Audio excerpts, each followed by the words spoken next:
We are commencing legal action against Mrs. Meghan Markle. Her televised allegations, particularly the Oprah interview, have inflicted undue harm upon the royal family. An apology no longer suffices. The matter will now proceed through the... The decision was no longer private, negotiable, or symbolic. With one signature from King Charles and William standing firmly behind the action, Meghan suddenly faced a restriction unlike anything imposed during the long royal family rupture. Every royal residence was placed beyond her reach. From Windsor to Balmoral, the message carried brutal clarity. But the signature itself was only the final act. The real story was what forced the palace to go this far. Before we go deeper into what this really means for the royal family, make sure to subscribe so you don't miss a single update. Charles stared at the final page longer than anyone expected. The formal palace decree, a written order carrying the monarch's authority over access to royal property, was brutally specific. Meghan would no longer be permitted to enter or stay at any royal residence without a direct change from the king himself. Windsor Castle, Balmoral, Sandringham, and other crown-controlled homes were named in a confidential attachment. This was not about losing a room or missing an invitation. Royal residences had always represented something deeper: family access, private trust, and belonging inside the monarchy's most protected spaces. William stood across from his father without moving. He had pushed hardest for a permanent boundary, yet there was no triumph in his face because he knew exactly who would feel the blow next. Harry was still his brother. Any restriction placed on Meghan would inevitably reach him too, and the prince understood that this signature might widen a family wound that years of distance had already made dangerously deep. Charles understood the same thing. His hand hovered above the page, caught between the authority of a sovereign and the instincts of a father. Then the pen touched paper. The king signed, placed it quietly beside the document, and remained silent for several seconds. William did not celebrate. He simply watched as the decision became final. What made the order even more explosive was what it did not say. Harry was not barred in the same sweeping terms. Meghan had been named separately, creating a distinction so sharp that no one receiving the document could mistake its meaning. That difference carried its own warning. According to the decree's recorded internal briefing, access would now be controlled property by property, with staff instructed to treat the restriction as an active royal order rather than a temporary family disagreement. For Meghan, the royal doors had not merely become harder to open, they had been formally closed. Yet one question remained heavier than the signature itself. Why had William become convinced that ordinary boundaries were no longer enough? And to understand that, the story had to move away from the decree and toward the three people who could no longer separate family pain from royal duty. Behind the palace language were three very different wounds. William saw a monarchy he believed needed protection.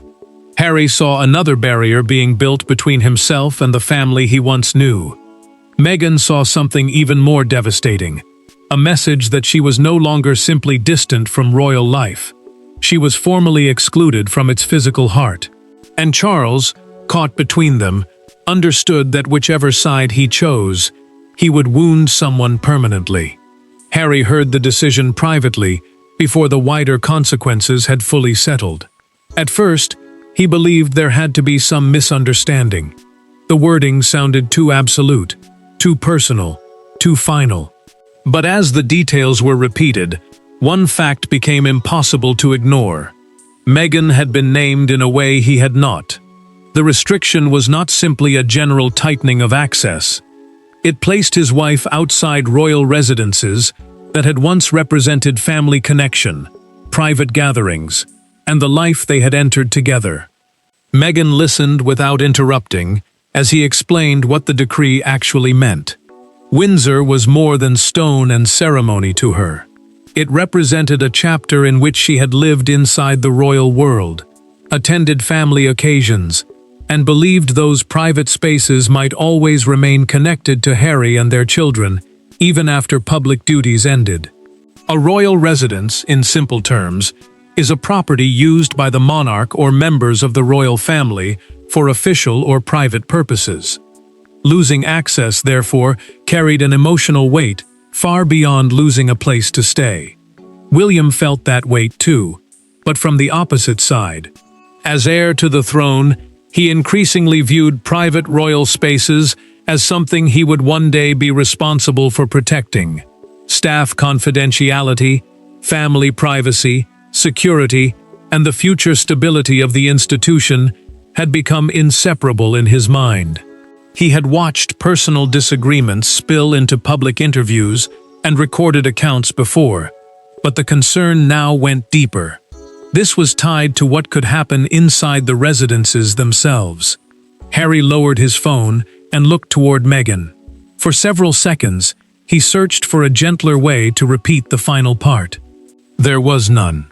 She remained composed until he explained that even future private family visits could now depend on whether she was allowed through the door. That was the moment her expression changed. The decree was no longer abstract. It could divide a husband from his wife during moments that were supposed to belong only to family. Charles had resisted going this far before. According to the internal documented account surrounding the decision, the king had preferred controlled access and individual approval rather than a total restriction. Something had changed his position. William's final intervention had clearly mattered, but even that did not explain everything. The missing piece was buried in a much earlier encounter. The decree may have been signed in one room, but its true origin lay months earlier, behind another royal door where one tense conversation changed William's position completely. Every family crisis has a moment that looks ordinary, until history gives it meaning. For this one, that moment came during a tightly controlled private gathering at Windsor. No cameras, no public confrontation, no dramatic announcement. Yet one conversation about future visits, privacy and boundaries ended with William leaving the room, convinced that informal understandings were no longer enough. Months later, those present would look back on that meeting as the instant the final decree truly began. Charles entered that conversation, hoping it might repair something rather than destroy it. The meeting had been arranged to settle practical questions about future visits, staff privacy, access to private apartments, and how family contact would work without creating another public rupture. Windsor mattered because it was both a family home and a working royal residence, meaning private spaces existed alongside official areas used for royal duties. The king wanted clear boundaries, but he still believed those limits could be agreed without making anyone feel formally shut out. William arrived with less patience. He had become convinced that trust alone was no longer enough to protect the people and spaces around the family. The prince argued that any future visit involving Meghan should require advance approval and written conditions covering where she could go, who could accompany her, and which conversations or areas were to remain private. To him, it was a safeguard. To her, it sounded like a warning, written specifically around her name. Meghan reacted immediately. She asked why she was being treated as though she posed a unique problem when Harry remained part of the same family dispute. Her frustration hardened when William insisted the conditions were about access, not identity. Harry stepped in before Charles could calm the room. He told his brother that they would not accept a private rulebook aimed specifically at his wife, and the argument shifted in seconds, from procedure to loyalty. That was the point of no return. Meghan refused the proposed written conditions outright, while Harry made clear that he would not support any arrangement that separated her from him under special restrictions. William stopped trying to persuade them. A documented internal account of the meeting later recorded that he left convinced informal promises could no longer protect sensitive royal spaces. Charles resisted the harsher response at first. The king feared a formal exclusion would make reconciliation far more difficult and turn a painful family dispute into something permanent. He wanted more time. William no longer believed time would solve it. Then the prince pushed his chair back. He looked at Harry for several silent seconds, turned away from the handshake his father had hoped would end the meeting, and walked out. What began with a chair sliding away from a Windsor table would reach its emotional peak when the brothers finally spoke, without anyone capable of softening the words between them. There were no advisors to interrupt them, and no public smiles to hide behind. When William and Harry finally faced each other, years of accusations collapsed into one brutal argument about trust. William insisted this was no longer about punishment. Harry refused to believe him. Meghan's name became the dividing line between two brothers who once shared almost everything. And by the time their conversation ended, both understood that Charles would soon be forced to choose. William had asked for the meeting himself. After the Windsor argument and the refusal to accept written access conditions, he no longer wanted messages carried through aides or softened through palace channels. Harry arrived already convinced that the restrictions were being driven by his brother personally. To him, the dispute had stopped being about privacy. It had become proof that the future king was using institutional power to decide where Meghan belonged. The prince did not avoid the accusation. He told Harry that too many private family matters had already escaped into interviews, recorded conversations, and public accounts, and that royal access could no longer depend on trust alone. A royal access arrangement simply means the rules controlling who may enter private or working areas of residences used by the family. William argued that those spaces involved staff confidentiality, security, and conversations never intended for public consumption. He believed the old informal understanding had already failed. Harry pushed back hard. He accused his brother of turning personal resentment into palace policy, and insisted Meghan was being singled out because she had chosen independence instead of silence. His anger was no longer contained. The argument carried years of frustration behind it, from the breakdown in family contact to the feeling that every attempt at distance had produced another restriction. William stayed controlled, but the next sentence changed everything. He revealed during that private conversation that he had already asked Charles to stop relying on verbal agreements and formally approve the restriction. Harry stared at him, suddenly realizing this was no longer a threat made in anger. Their father was actively considering it. Harry asked one question directly. Did William truly intend to stop Meghan from entering Windsor? The prince paused. He did not raise his voice. He simply answered that boundaries now had consequences. That sentence landed harder than shouting could have. Harry understood that his brother had reached a position he was unlikely to reverse, while William understood that any decision from this point forward would deepen the split between them. Neither man left believing the relationship had improved, but the future king could only argue for the decree. He could not make it law inside the royal household by himself. That authority belonged to Charles alone. The brothers had reached the edge of what family loyalty could survive, and now the decision moved to the man whose signature could turn anger into royal policy. Charles had spent years living with conflicts between duty and family, but this choice cut differently. Signing meant accepting William's argument that the monarchy required a permanent boundary. Refusing meant overruling the heir and reopening a dispute the palace believed had become impossible to manage informally. Alone with the draft decree, the king confronted a painful truth. Sometimes royal authority does not solve a family crisis. It simply decides who must carry the wound. Charles read through the briefing again and stopped when Harry's name appeared beside the section explaining likely family consequences. The king understood exactly what the paper could not soften. Meghan might be the person named in the restriction, but his son would feel every part of it. As monarch, He held final authority over royal residences and household access.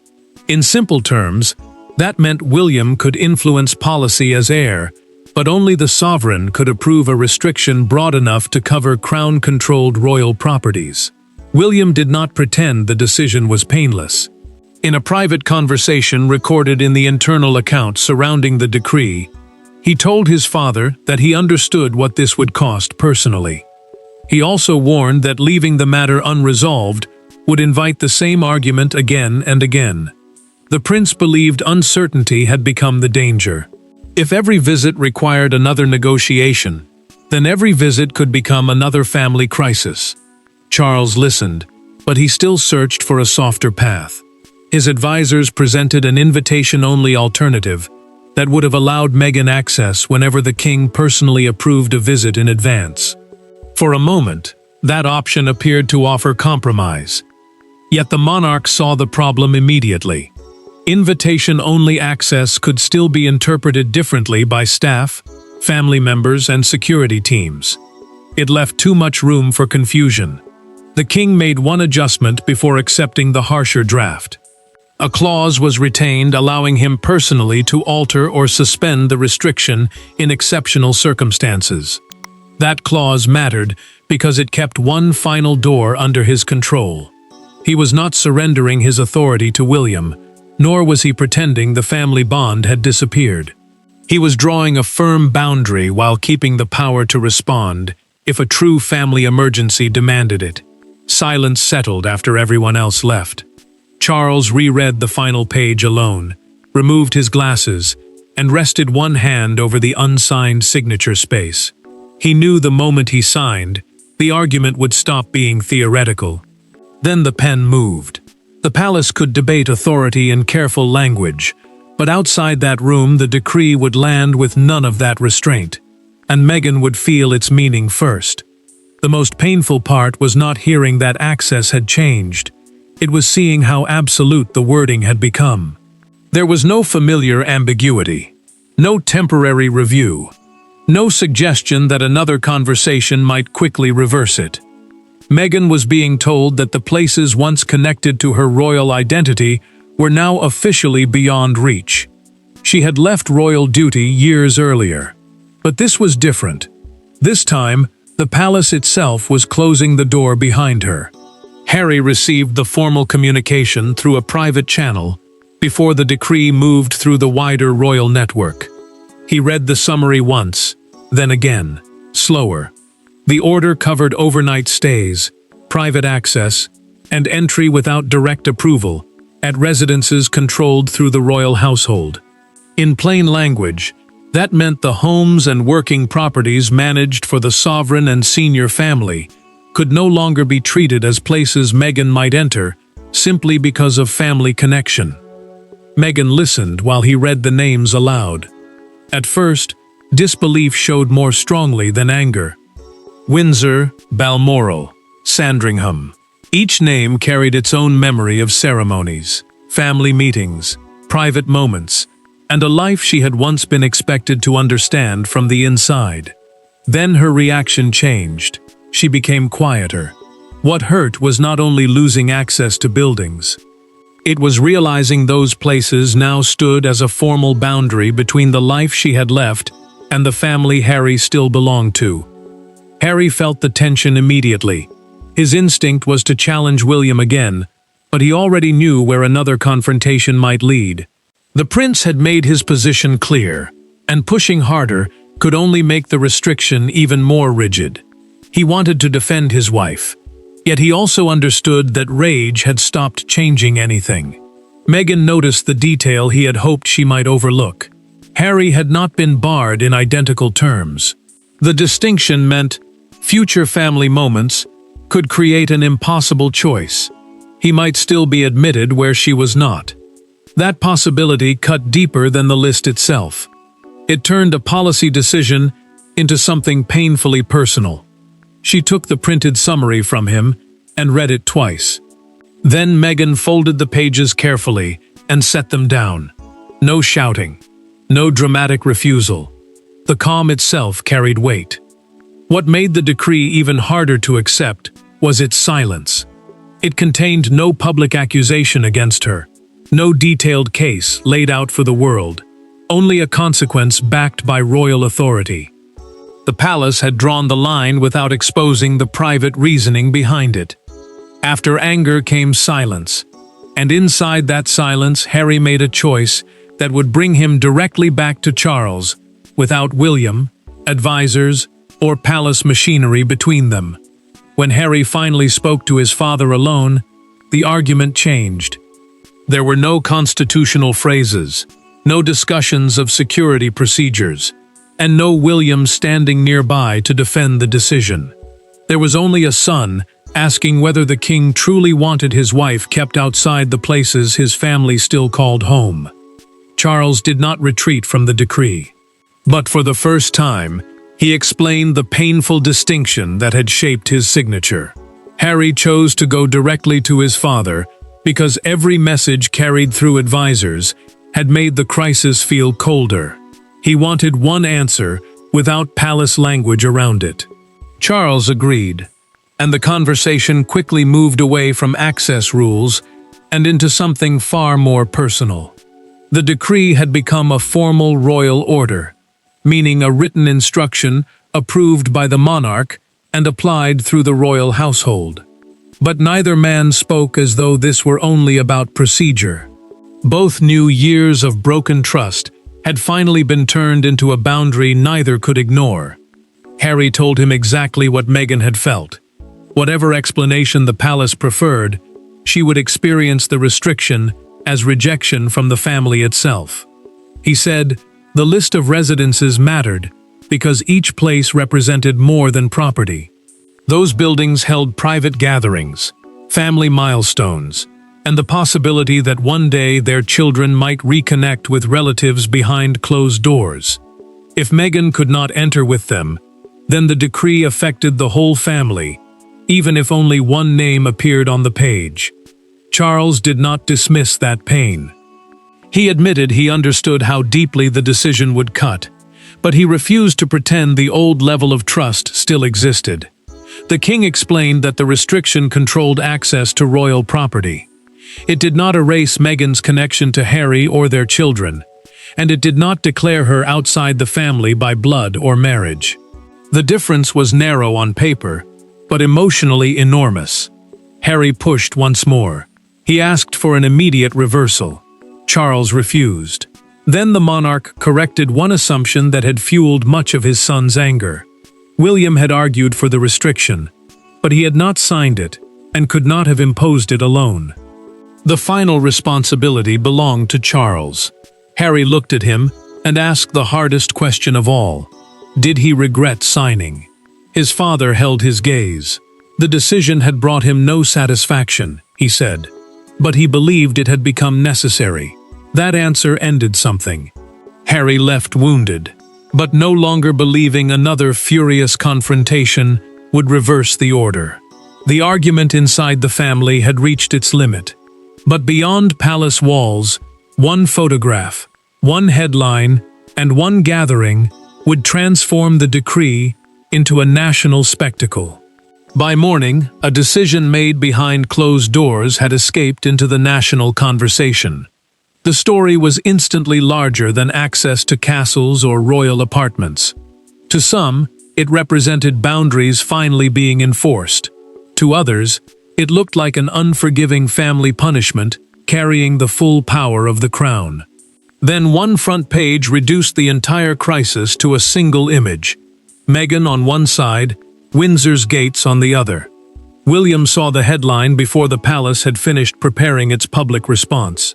The royal doors close, stretched across the fictional morning front page, turning months of private tension into a few brutal words. The prince understood immediately what had happened.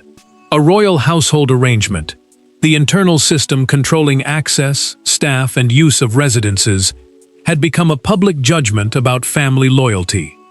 Outside Windsor, a small crowd gathered near the gates, some defending the decision as necessary, others calling it needlessly severe. Harry watched the coverage from a very different place emotionally. Commentators debated Meghan's exclusion as though it were a strategy rather than something affecting a marriage and a family. He heard the same question repeated again and again. Why had she been barred so broadly while he had not? That distinction, once buried inside the decree, was now the detail everyone wanted explained. For him, the private wound had become public entertainment. William felt the pressure too. Coverage increasingly described him as the force behind the decision.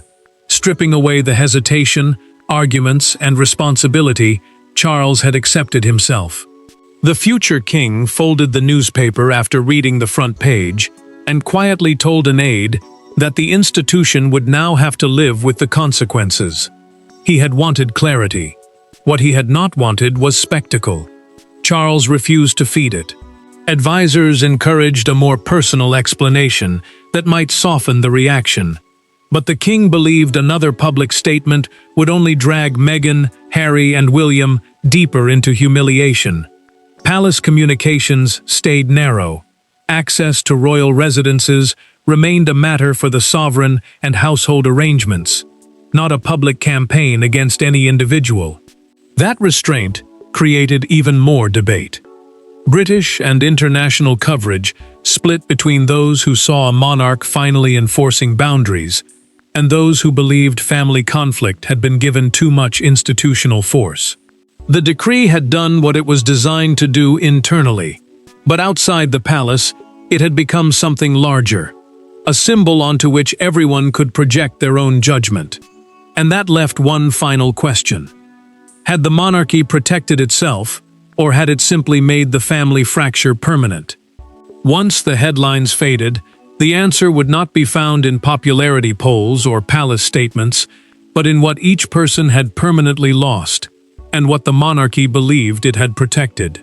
In the end, nobody truly won. William secured the boundary he believed the future monarchy required. Charles exercised the authority only he could carry.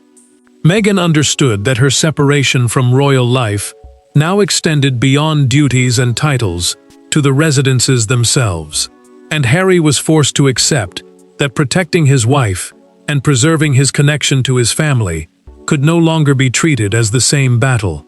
The decree settled the access question, but at an unmistakable human price.